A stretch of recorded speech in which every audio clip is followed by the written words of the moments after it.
सबक नंबर 4 उर्दू आमोज़ पाँव या जूता। मैंने कभी किस्मत की खराबी या आसमान की सख्ती की शिकायत नहीं की।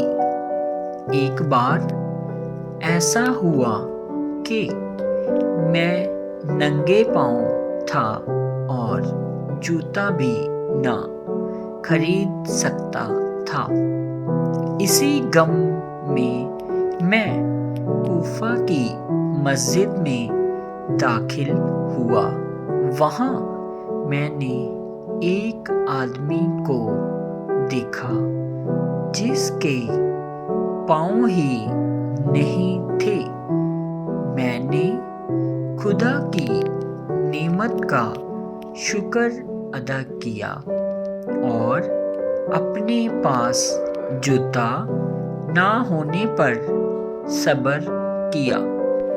पेट भरे आदमी के लिए भुना हुआ मुर्ग भी घास से घटिया है, लेकिन जिसका पेट भरने का कोई जरिया ना हो उसके लिए उबला हुआ शलगम भी भुने हुए मुर्ग के बराबर है।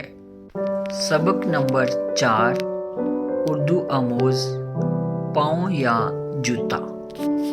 मैंने कभी किस्मत की खराबी या आसमान की सख्ती की शिकायत नहीं की।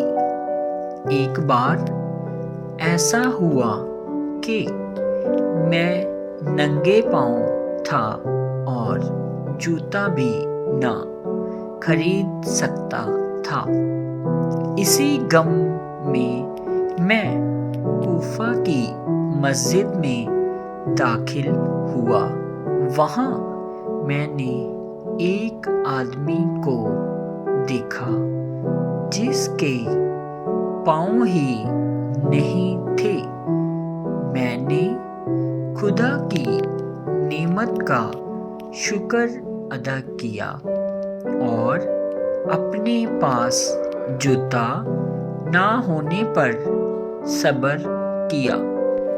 पेट भरे आदमी के लिए भुना हुआ मुर्ग भी घास से घटिया है, लेकिन जिसका पेट भरने का कोई जरिया ना हो उसके लिए उबला हुआ शलगम भी भुने हुए मुर्ग के बराबर है।